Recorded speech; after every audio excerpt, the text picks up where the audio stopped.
Hello बच्चों, good morning. आज की तारीख है 29 फरवरी 2024। आज के करंट अफेयर की क्लास में आप सभी का स्वागत है। आज के करंट अफेयर की क्लास में आप सभी को 10 करंट अफेयर क्वेश्चन और साथ में उसकी व्याख्या और कुछ ही प्रश्नों में आप सभी को लल्लन टॉप प्रश्न देखने को मिलेगा। जैसा कि आप सभी को पता है कि कुमार गौरव सर अपनी फैमिली के साथ हॉस्पिटल में है और वो आज जो है शाम तक अपने घर पे पहुंच जाएंगे। तो कल से हमें जो है लल्लन टॉप प्रश्न भी देखने को कल की क्लास में मिलेगा। ठीक है, तो बस आज का आखिरी दिन है जिसमें लल्लन टॉप देखने को नहीं मिलेगा। उसके बाद कल से हम सभी का क्लास संपूर्ण व्याख्या के साथ और उसके साथ साथ लल्लन टॉप प्रश्न भी देखने को मिलेगा। तो बस आज के क्लास के लिए आप सभी से रिक्वेस्ट है कि प्लीज़ वीडियो को पूरा देखें। कुछ प्रश्न में लल्लन टॉप प्रश्न है और बाकी के प्रश्नों में नहीं है। तो बस पूरी कंप्लीट क्लास देखें और वीडियो अच्छी लगे तो लाइक शेयर कमेंट जरूर करें। और कुमार गौरव सर के लिए हम सभी ईश्वर से प्रार्थना करेंगे कि उनकी फैमिली अच्छी तरह से स्वस्थ हो जाए और इसके बाद जो है अपने घर पे अपने प्यारे रसगुल्ले के साथ आ जाएं और कल से हम लोगों की क्लास अच्छी तरह से लेने लग जाएं। तो चलिए शुरू करते हैं आज के अपने पहले करंट अफेयर क्वेश्चन, जो कि इस प्रकार है। प्रश्न है, वैश्विक बौद्धिक संपदा सूचकांक 2024 में भारत को कौन सा स्थान मिला है? तो हमारा सही जवाब हो जाएगा 42। वैश्विक बौद्धिक संपदा सूचकांक 2024 में भारत को 42वां स्थान मिला है। इसके बारे में पूरी व्याख्या देखते हैं। तो वैश्विक बौद्धिक संपदा सूचकांक 2024 यह रिपोर्ट जारी कौन करता है? तो WIPO यानी वर्ल्ड इंटेलेक्चुअल प्रॉपर्टी ऑर्गेनाइजेशन यह जारी करता है, जिसे हिंदी में कहते हैं वैश्विक बौद्धिक संपदा संगठन। अगर बात करें कि वैश्विक बौद्धिक संपदा संगठन की स्थापना कब हुई थी, तो 1967 में हुई थी और इसका हेडक्वार्टर कहाँ है? जिनेवा, स्विट्जरलैंड में।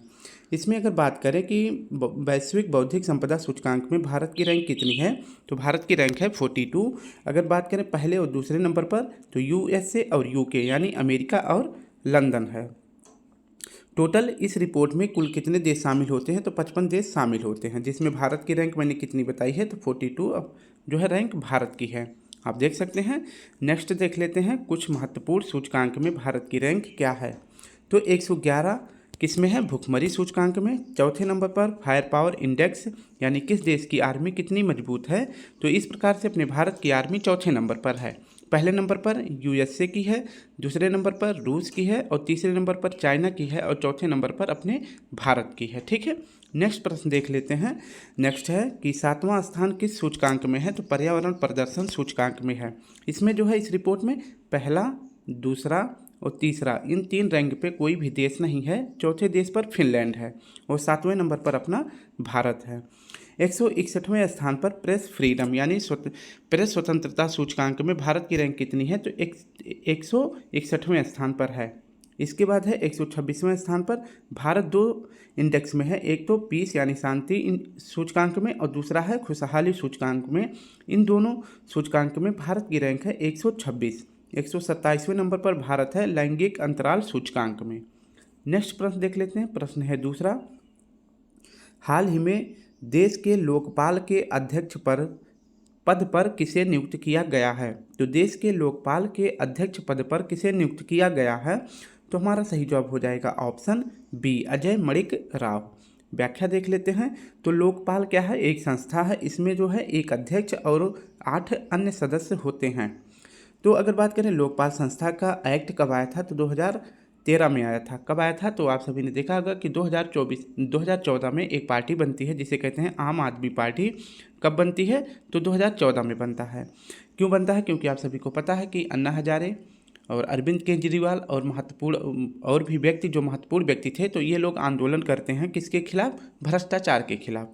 तो एक्ट आता है लोकपाल संस्था का, एक एक्ट आता है 2013 में और इसके बाद जो है आम आदमी पार्टी का गठन हो जाता है 2014 में। ठीक है, ये भी आपको याद रख लेना है। अगर बात करें कि लोकपाल शब्द किसने दिया था, तो लोकपाल शब्द दिए थे डॉक्टर लक्ष्मीमल सिंघवी।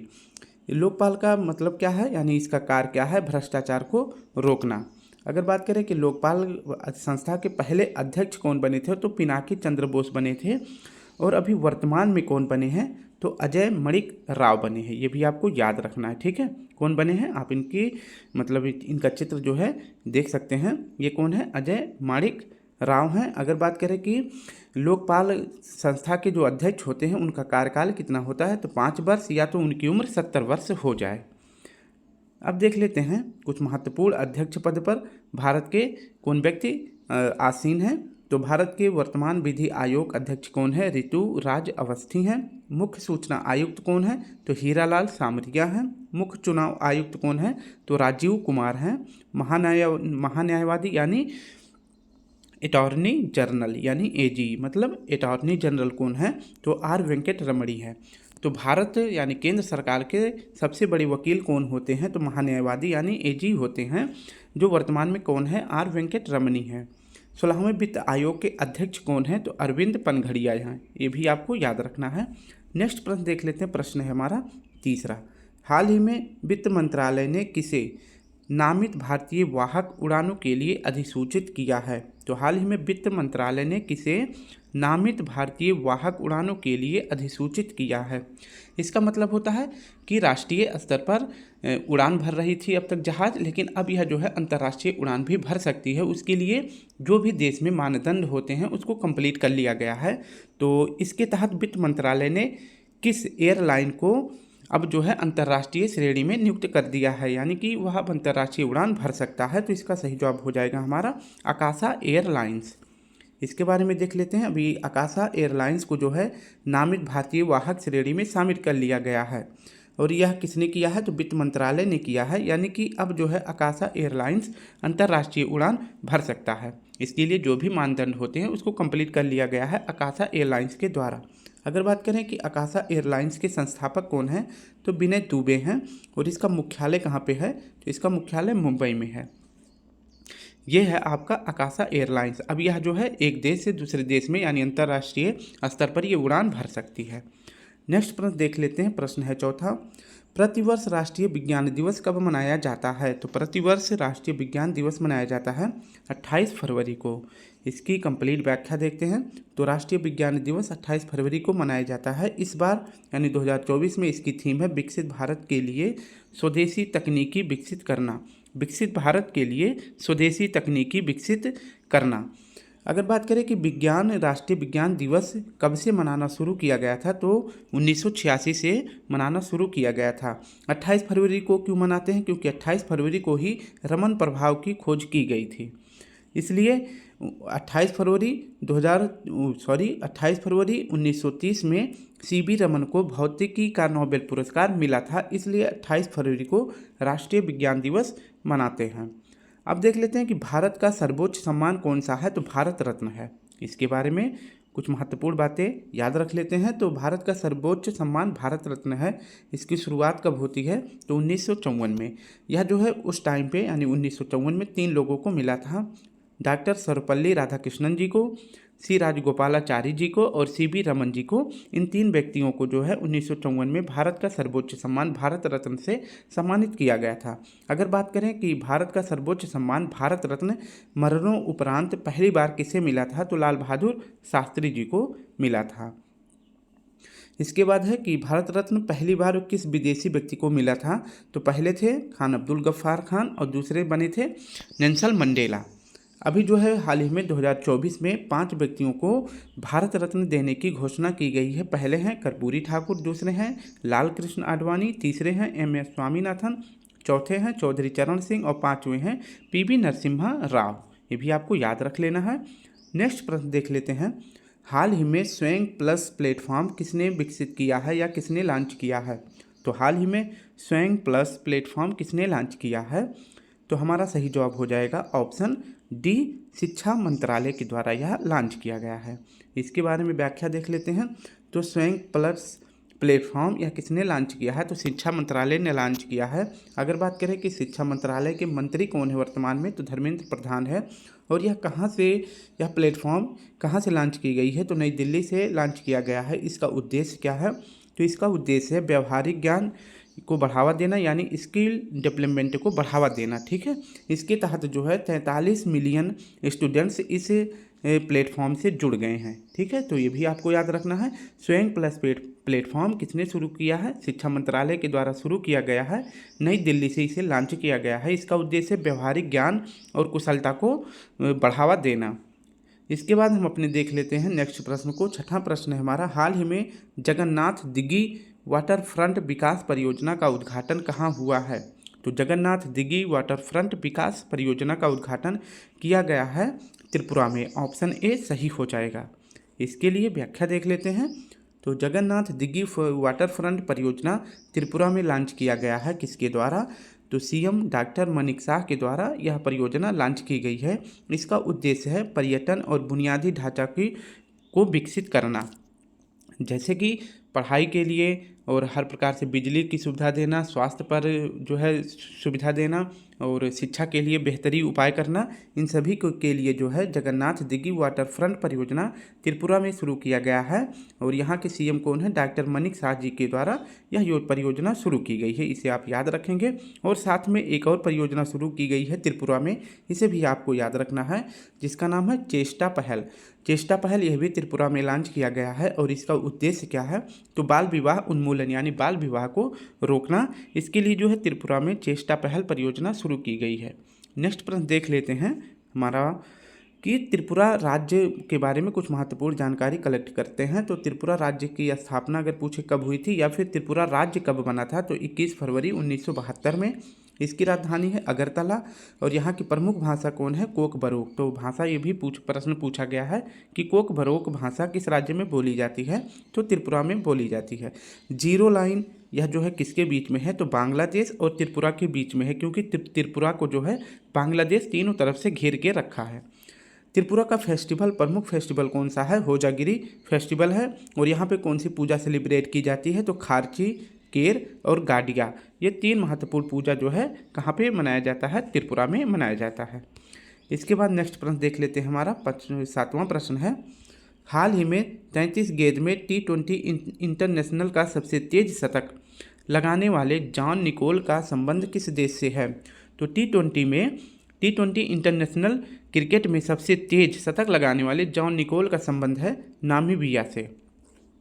अभी जो है नेपाल और नामीबिया के मैच जो है के बीच जो है मैच हो रहा है। नामीबिया और नेपाल के बीच मैच हो रहा है। इसमें जो है नामीबिया के प्लेयर जॉन निकोल ने 33 गेंदों में 100 रन बना दिए हैं। ठीक है, किस खेल में? तो T20 प्लेटफॉर्म में जो है इन्होंने 33 गेंद में 100 रन बना दिए हैं, जो कि विश्व की सबसे तेज शतक है। ये भी आपको याद रखना है। अगर बात करें कि इससे पहले जो है यह मुकाम किसके नाम था, तो कुशल मल्ला के नाम था, जो कि यह नेपाल के ही खिलाड़ी थे। इन्होंने 34 गेंदों में 100 रन बनाए थे, जबकि रोहित शर्मा 35 गेंदों में 100 रन बनाए थे। तो अभी आपको याद रखना है कि विश्व का सबसे तेज शतक T20 श्रेणी में किसने लगाया है? तो जॉन निकोल ने लगाया है। और इनका संबंध नामीबिया देश से है और इन्होंने 33 गेंदों में 100 रन बनाए हैं। अब देख लेते हैं, अभी हाल ही में जो है कुछ दिनों पहले, कुछ महीनों पहले नामीबिया से चीते आए थे भारत में। और भारत के किस राष्ट्रीय उद्यान में इन चीते और चीतियों को रखा गया था? तो कूनो राष्ट्रीय उद्यान में रखा गया था। और यह राष्ट्रीय उद्यान किस राज्य में है? तो मध्य प्रदेश में है। नामीबिया की राजधानी कौन सी है? विंडहॉक। ठीक है, ये भी आपको याद रखना है। नेक्स्ट प्रश्न हमारा है 8वां, हाल ही में किसने भारतीय हॉकी के CEO पद से इस्तीफा दिया है? तो किसने भारतीय हॉकी के CEO पद से इस्तीफा दिया है? तो हमारा सही जवाब हो जाएगा एलेना नॉर्मन ने। इसके बारे में पूरी व्याख्या देख लेते हैं। तो एलेना नॉर्मन ये भारतीय हॉकी के CEO पद से इस्तीफा दे चुकी हैं। इन्होंने आरोप क्या लगाया है कि जो है भारतीय जो संगठन है, ये हॉकी संगठन है, इसमें जो है माहौल जो है घुटन भरा होता है, इसमें जो है राजनीति की जाती है और आपत्तिजनक टिप्पणी भी की जाती है। तो यह आरोप लगाते हुए एलेना नॉर्मन ने भारतीय हॉकी के CEO पद से इस्तीफा दे दिया है। अगर बात करें कि भारतीय हॉकी के अध्यक्ष कौन है वर्तमान में, तो दिलीप टर्की हैं। और इसकी स्थापना कब की गई थी? तो भारतीय हॉकी संगठन की स्थापना की गई थी 2009 में। ये आपको याद रखना है। और ये हैं एलेना नॉर्मन है। ठीक है, कौन है? तो ये एलेना नॉर्मन है, जो कि हॉकी के CEO पद से इस्तीफा दे चुकी है। ये भी आपको याद रखना है। 9वां प्रश्न है हमारा, हाल ही में पशु कल्याण के लिए राष्ट्रीय पहल वनतारा किसने लॉन्च किया है? तो पशु कल्याण के लिए लॉन्च किया गया पहल वनतारा किसने लॉन्च किया है? तो इसका सही जवाब हो जाएगा ऑप्शन सी, रिलायंस समूह ने। इसके लिए पूरी व्याख्या देख लेते हैं। तो वनतारा पहल लॉन्च किया गया है रिलायंस समूह के द्वारा। और इसको लॉन्च करने का क्या उद्देश्य है? पशु कल्याण यानी पशुओं की देखभाल करने के लिए रिलायंस समूह के द्वारा वनतारा पहल लॉन्च किया गया है। और अगर बात करें कि किसने लॉन्च किया है, तो लॉन्च किया है श्री आनंद अंबानी जी ने। नेक्स्ट प्रश्न है हमारा 10वां और आज का आखिरी प्रश्न है, हाल ही में नई दिल्ली में आयोजित एशियन ट्रैक साइकिलिंग चैंपियनशिप 2024 में सर्वाधिक पदक किसने जीते हैं। तो बताना है आपको कि नई दिल्ली में आयोजित एशियन ट्रैक साइकिलिंग चैंपियन 2024 में सर्वाधिक पदक किस देश ने जीते हैं। तो हमारा सही जवाब हो जाएगा मलेशिया ने सबसे ज़्यादा पदक जीते हैं। अब इसके बारे में व्याख्या देख लेते हैं। तो एशियन ट्रैक साइकिलिंग चैंपियनशिप 2024 इसका आयोजन किस स्टेडियम में हुआ था। तो इंदिरा गांधी स्टेडियम में हुआ था, जो कि दिल्ली में है। इसमें जो है पहला स्थान मलेशिया का है, दूसरा जापान का है और तीसरा कोरिया का है। ठीक है, अब बात करेंगे कोरिया में। दो कोरिया हैं, एक तो नॉर्थ कोरिया है, एक साउथ कोरिया है। तो आप सभी को पता है कि नॉर्थ कोरिया जो है ये कुछ खेलता नहीं है, मतलब किसी भी खेल में इसको रुचि नहीं है। तो इसलिए अगर कभी भी ऑप्शन में कोरिया आ जाए तो आप सभी को क्या याद रखना है, साउथ कोरिया। ठीक है, यानी दक्षिण कोरिया। तो पहला स्थान किसका है, मलेशिया का, दूसरा स्थान जापान का और तीसरा स्थान है साउथ कोरिया का। इसमें भारत ने टोटल अगर बात करें कितने पदक जीते हैं तो 18 पदक जीते हैं, जिनमें से 9 गोल्ड हैं, 6 रजत हैं और 3 कांस्य है। ठीक है, तो एशियन ट्रैक साइकिलिंग चैंपियनशिप 2024 का आयोजन दिल्ली में किया गया था, ये बात आपको याद रखना है। अब देख लेते हैं, मलेशिया की राजधानी कुआलालंपुर है और यहाँ की मुद्रा है रिंगिट। जापान की राजधानी टोक्यो है और यहाँ की मुद्रा येन है। और साउथ कोरिया की कैपिटल का नाम है सियोल और यहाँ पे मुद्रा कौन सी यूज की जाती है, तो वॉन मुद्रा यूज की जाती है। तो स्टूडेंट इस प्रकार से हमने 10 प्रश्न और कुछ ही प्रश्नों में जो है ललन टॉप प्रश्न देखा है और व्याख्या तो हमने हर प्रश्न में दिया है। अगर वीडियो अच्छी लगे तो लाइक शेयर कमेंट जरूर करें। कल से आप सभी का पूरा क्लास कंप्लीट होगा, क्योंकि अभी कुमार गौरव सर शाम तक अपने घर पे पहुंच जाएंगे। तब तक के लिए आप सभी को नमस्कार, जय हिंद, जय भारत।